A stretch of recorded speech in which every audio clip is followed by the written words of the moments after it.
تو آج ہم جس موضوع کا جائزہ لے رہے ہیں وہ بظاہر تو بہت سادہ سا لگتا ہے، عید الفطر۔ جی لیکن ہمارے ایک سامع نے کچھ ایسے مضامین اور نوٹس بھیجے ہیں جو اس کے بالکل مختلف پہلوؤں پر روشنی ڈالتے ہیں۔ صحیح۔ تو آج کا ہمارا مشن صرف یہ جاننا نہیں کہ عید کیا ہے، بلکہ یہ سمجھنا ہے کہ اس تہوار کے پیچھے وہ گہرا فلسفہ کیا چھپا ہے، یہ دنیا کے باقی تہواروں سے الگ کیوں ہے۔ اور وہ گلے ملنے والی بحث بھی۔ جی بالکل، اور ایک بہت ہی دلچسپ بحث کہ عید پر گلے ملنے کی جو ہماری ثقافتی روایت ہے، اس پر کچھ لوگ اعتراض کیوں کرتے ہیں۔ تو آئیے اس کی گہرائی میں اترتے ہیں۔ تو سب سے پہلے بالکل بنیادی بات سے شروع کرتے ہیں۔ عید الفطر ہے کیا؟ یہ کیوں اور کب منائی جاتی ہے؟ کیونکہ اکثر ہم چیزیں بس کرتے چلے جاتے ہیں، ان کی بنیاد پر غور نہیں کرتے۔ اور یہی نقطہ سب سے اہم ہے، کیونکہ یہیں سے عید کا منفرد ہونا سمجھ میں آتا ہے۔ اچھا؟ دیکھیں، ہمارے ذرائع کے مطابق دنیا کے زیادہ تر تہواروں کے برعکس عید کا تعلق کسی موسم کی تبدیلی سے نہیں، کسی تاریخی فتح سے نہیں، یا کسی شخصیت کی سالگرہ سے بھی نہیں۔ بالکل، اس کا تعلق صرف اور صرف ایک عبادت کے مکمل ہونے سے ہے، یعنی رمضان کے روزے۔ یہ یکم شوال کو منائی جاتی ہے، جب مسلمان ایک مہینے کی روحانی تربیت مکمل کر لیتے ہیں۔ یہ دلچسپ ہے، یعنی اس کی بنیاد ہی عمل اور عبادت پر رکھی گئی ہے۔ اچھا، اور اسے منانے کا جو طریقہ ہے، کیا وہ بھی اسے باقی تہواروں سے الگ کرتا ہے؟ جی بالکل، اسلام نے عید کو صرف ہلا گلا کرنے، وقت ضائع کرنے یا گناہوں کا دن نہیں بنایا، بلکہ اس دن کی شروعات بھی عبادت سے ہوتی ہے۔ سب سے پہلے تو عید کی نماز سے بھی پہلے صدقۃ الفطر کی ادائیگی لازمی ہے۔ اچھا، اس کا کیا مقصد ہے؟ اس کا مقصد ہی یہ ہے کہ معاشرے کا کوئی غریب فرد اس خوشی سے محروم نہ رہ جائے۔ پھر صبح غسل کرنا، صاف ستھرے کپڑے پہننا، خوشبو لگانا اور سب مل کر عید کی نماز ادا کرنا۔ اور پھر ملاقاتیں وغیرہ؟ جی، اس کے بعد دوستوں اور رشتہ داروں سے ملاقاتیں ہوتی ہیں۔ تو یہ شکر، عبادت اور سماجی ذمہ داری کا ایک حسین امتزاج ہے۔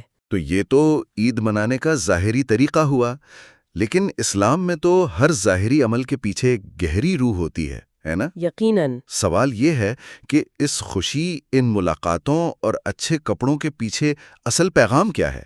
اللہ نے ہمیں یہ انعام دیا ہی کیوں؟ یہ صرف روزوں کے بعد ایک چھٹی کا دن تو نہیں ہو سکتا؟ یقیناً نہیں، اور یہی ہمیں اس کا اصل فلسفہ سمجھ میں آتا ہے۔ اصل میں اسلام کا اصول ہے کہ خوشی بے مقصد نہیں ہوتی اور جشن بغیر محنت کے نہیں ملتا۔ صحیح۔ عید کے پیچھے کئی بڑے مقاصد ہیں۔ سب سے پہلا تو یہ ہے کہ یہ رمضان کی سخت محنت کا صلہ ہے۔ ایک مہینہ بھوک پیاس برداشت کرنا، اپنی خواہشات پر قابو پانا، راتوں کو عبادت کرنا، اس روحانی تربیت کے بعد اللہ کی طرف سے یہ ایک انعام ہے۔ تو یہ ایک طرح کا روحانی گریجویشن ڈے ہے کہ آپ نے ایک ٹریننگ کورس مکمل کر لیا اور اب آپ اس کی کامیابی منا رہے ہیں۔ آپ بالکل ایسا کہہ سکتی ہیں، یہ روحانی کامیابی کا جشن ہے۔ دوسرا بڑا مقصد شکر گزاری پیدا کرنا ہے۔ شکر گزاری؟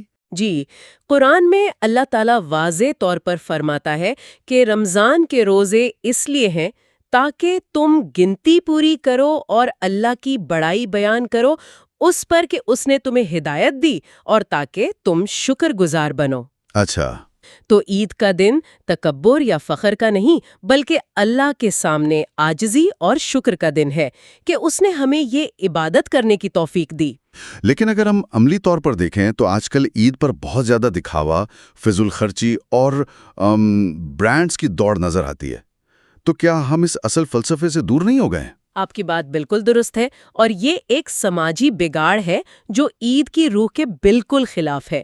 فلسفہ تو یہی ہے کہ شکر ادا کیا جائے، نہ کہ دولت کی نمائش کی جائے۔ صحیح۔ اسی لیے تو اسلام نے صدقۃ الفطر کو لازمی کیا، تاکہ خوشی امیروں تک محدود نہ رہے، تاکہ سب شامل ہوں۔ جی، عید کا ایک بہت بڑا مقصد اجتماعی خوشی اور مساوات کا پیغام دینا ہے۔ اسلام فرد کی نہیں، امت کی بات کرتا ہے۔ جب ایک ہی میدان میں بادشاہ اور فقیر، امیر اور غریب ایک ساتھ کھڑے ہو کر نماز پڑھتے ہیں اور ایک دوسرے کو مبارکباد دیتے ہیں، تو یہ اسلامی سماجی انصاف یعنی سوشل جسٹس کا عملی نمونہ ہوتا ہے۔ اور ذرائع میں کامیابی کے تصور پر بھی ایک بہت گہری بات لکھی ہے. یہ مجھے سب سے زیادہ دلچسپ لگی. جی، اور یہ شاید سب سے بنیادی فرق ہے جو اسلامی جشن کو باقی دنیا سے الگ کرتا ہے.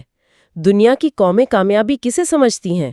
خواہشات کی آزادی کو. بالکل، خواہشات کی مکمل آزادی کو، بے تحاشا کھانا پینا اور ہر قسم کی پابندیوں سے آزاد ہو کر جشن منانا. لیکن اسلام کہتا ہے کہ اصل کامیابی خواہشات کو پورا کرنے میں نہیں، ان پر قابو پانے میں ہے. واہ. اسی لیے پہلے 1 مہینہ روزہ رکھوایا جاتا ہے اور پھر اس کے انعام میں عید دی جاتی ہے. یعنی جس نے اپنے نفس کو قابو کرنا سیکھ لیا، اصل خوشی کا حقدار وہی ہے. کہ اسلام کہتا ہے قابو پانے کی صلاحیت مناؤ. یہ تو جشن کی پوری تعریف ہی بدل دیتا ہے. چلیں اب اس گفتگو میں ایک ایسے نقطے کی طرف آتے ہیں جو ہمارے خطے میں اکثر ایک حساس بحث بن جاتا ہے. کیا عید کے دن گلے ملنا بدعت ہے؟ یہ ایک ایسا سوال ہے جو خوشی کے اس موقع پر کچھ لوگوں کو الجھن میں ڈال دیتا ہے اور کبھی کبھی تلخی بھی پیدا کر دیتا ہے. اس کا مختصر اور ٹوک جواب ہے نہیں. عید کے دن محبت کے اظہار کے لیے گلے ملنا بالکل بھی بدعت نہیں ہے. اچھا. جو لوگ اسے بدعت کہتے ہیں وہ اصل میں بدعت کی تعریف اور اس کے اصولوں کا غلط اطلاق کر رہے ہیں. تو پھر یہ الجھن دور کرنے کے لیے ہمیں بدعت کی صحیح تعریف سمجھنی ہوگی. آخر وہ کیا شرائط ہیں جن سے کوئی کام بدعت بن جاتا ہے؟ دیکھیں، بدعت کی جو متفقہ تعریف ہے وہ یہ ہے کہ دین میں کسی ایسے نئے عمل کو عبادت سمجھ کر اور ثواب کی نیت سے شامل کر لینا. عبادت سمجھ کر؟ جی، جو نبی اکرم صلی اللہ علیہ وسلم، صحابہ کرام یا دین کے بنیادی اصولوں سے ثابت نہ ہو. اچھا، تو یہاں 2 باتیں بہت اہم ہیں: عبادت سمجھ کر اور ثواب کی نیت سے. یعنی اگر کوئی کام صرف عادت، روایت یا خوشی کے اظہار کے طور پر کیا جائے تو وہ اس دائرے میں نہیں آئے گا؟ بالکل، یہی کلیدی نقطہ ہے. جب تک آپ کسی روایت کو فرض، واجب یا سنت کا درجہ نہ دیں اور یہ نہ سمجھیں کہ ایسا کرنے سے نماز روزے جیسا کوئی خاص ثواب مل رہا ہے، وہ عمل بدعت نہیں بنتا. صحیح. اب آپ خود سوچیں، جب لوگ عید پر گلے ملتے ہیں تو کیا وہ اسے کوئی عبادت سمجھ رہے ہوتے ہیں؟ نہیں، بالکل نہیں. یہ صرف خوشی، محبت اور بھائی چارے کا ایک ثقافتی اظہار ہے. لہٰذا بدعت کی تعریف ہی اس پر لاگو نہیں ہوتی. اس کا مطلب یہ ہوا کہ اسلام کلچر اور ثقافت کو مکمل طور پر رد نہیں کرتا، بلکہ ان کے لیے گنجائش رکھتا ہے. یہ ایک بہت اہم اصول ہے جو اکثر لوگ نہیں سمجھتے. اسلام مقامی ثقافتوں کو ختم کرنے نہیں آیا، بلکہ انہیں پاکیزہ بنانے آیا ہے. اچھا، ہر وہ ثقافتی عمل جائز ہے جو شرک، فحاشی یا شریعت کے کسی واضح حکم سے نہ ٹکراتا ہو. عرب کلچر میں ہاتھ ملانے اور گلے ملنے کا رواج تھا. برِ صغیر میں بھی یہ محبت کے اظہار کا ایک خوبصورت طریقہ ہے. یہ ثقافتی رنگا رنگی ہے، عبادت میں اضافہ نہیں. تو پھر یہ بحث شروع ہی کیوں ہوئی؟ کچھ لوگ اتنی سختی کیوں برتتے ہیں؟ اس کی ایک وجہ دین کو اس کی اصل شکل میں محفوظ رکھنے کا جذبہ ہوتا ہے. لیکن کبھی کبھی اس جذبے میں فہم کی گہرائی شامل نہیں ہوتی. ایک غلط سوچ یہ ہے کہ جو کام نبی اکرم صلی اللہ علیہ وسلم نے خاص طور پر نہیں کیا وہ ہر حال میں بدعت ہے. یہ اصولی غلط ہے؟ جی، اگر اس اصول کو مان لیا جائے تو پھر ہمارے آج کے لباس، ہماری گاڑیاں اور مساجد میں استعمال ہونے والے سپیکر اور مائک یہ سب بدعت بن جائیں گے. ایک اہم فرق سمجھنا ضروری ہے. عبادت کے معاملات توقیفی ہیں. توقیفی؟ اس سے کیا مراد ہے؟ کیا اس کا مطلب یہ ہے کہ ان میں ذرہ برابر بھی تبدیلی نہیں کی جا سکتی؟ وہ جیسے حکم دیے گئے ویسے ہی رہیں گے؟ جی بالکل، آپ نے صحیح سمجھا. تقیفی کا مطلب ہے کہ ان کا ڈیزائن اللہ کی طرف سے حتمی اور طے شدہ ہے. نماز کیسے پڑھنی ہے، روزے کیسے رکھنے ہیں، حج کیسے کرنا ہے، ان میں ہم اپنی طرف سے کوئی اضافہ یا کمی نہیں کر سکتے. یہ اللہ کا حق ہے. جی، لیکن جو سماجی اور اخلاقی معاملات ہیں ان میں ہمیں اصول دے کر وسعت دی گئی ہے. گلے ملنا عبادت میں اضافہ نہیں ہے بلکہ اخلاق اور محبت کے اظہار میں ایک خوبصورتی ہے. تو خلاصہ یہ ہوا کہ عید کے دن گلے ملنا نہ تو کوئی لازمی سنت ہے اور نہ ہی کوئی گناہ یا بدعت، بلکہ یہ ایک جائز ثقافتی اور اخلاقی عمل ہے. مجھے تو اپنا بچپن یاد آ گیا جب عید کا مطلب ہی سب سے 3 بار گلے ملنا اور عیدی اکٹھی کرنا ہوتا تھا. بالکل، اور یہی اس کا اصل مقصد ہے، محبت اور اپنائیت کا اظہار. دین ایسی خوبصورت اور مثبت روایات کو نہیں روکتا. ہاں، اگر کوئی یہ عقیدہ بنا لے کہ گلے ملے بغیر عید ہی نہیں ہوتی یا اس کا کوئی خاص شرعی ثواب ہے تو یہ غلط فہمی ہوگی اور اس کی اصلاح ضروری ہے۔ لیکن محض محبت کے اظہار کو بدعت کہنا دین کی روح کو نہ سمجھنے کے برابر ہے۔ بہت خوب، یہ وضاحت بہت ضروری تھی۔ اب اگر ہم اس پوری گفتگو کو ایک بڑی تصویر میں دیکھیں تو یہ سوال پیدا ہوتا ہے کہ عید کا یہ فلسفہ جسے ہم نے سمجھا دنیا کی دیگر بڑی قوموں کے تہواروں سے کتنا مختلف ہے؟ جی، اور یہ موازنہ عید کی انفرادیت کو مزید واضح کر دیتا ہے۔ اگر ہم بڑی تہذیبوں کو دیکھیں تو ان کے تہواروں کی بنیادیں مختلف ہیں۔ مثال کے طور پر یہودیوں کی سب سے بڑی عید پیسا یا پاس اوور ہے۔ یہ کس بارے میں ہے؟ یہ ایک تاریخی واقعے کی یادگار ہے جب حضرت موسیٰ علیہ السلام بنی اسرائیل کو فرعون کے ظلم سے نجات دلا کر مصر سے باہر لائے تھے۔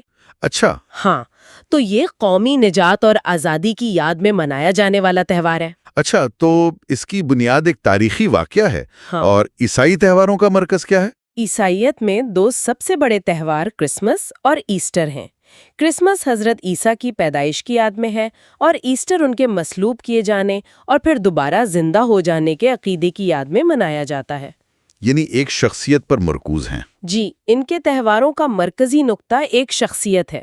اور اگر ہم مشرق کی طرف دیکھیں، جیسے ہندو مت میں دیوالی کا تہوار ہے۔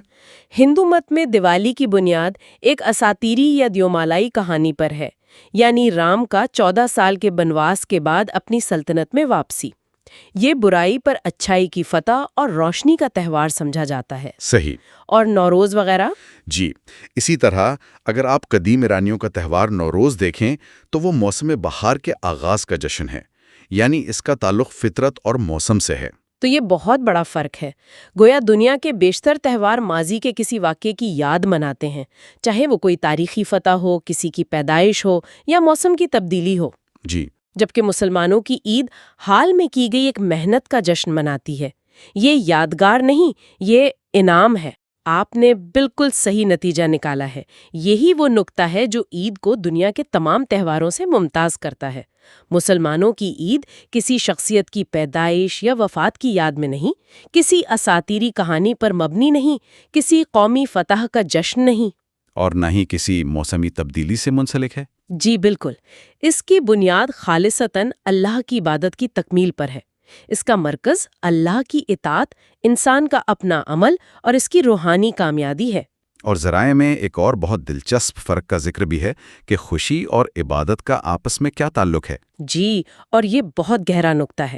دنیا کی قومیں اکثر خوشی منانے کے لیے اپنی تقریبات میں کچھ مذہبی رسومات یا عبادات کو شامل کرتی ہیں تاکہ اسے مقدس بنایا جا سکے۔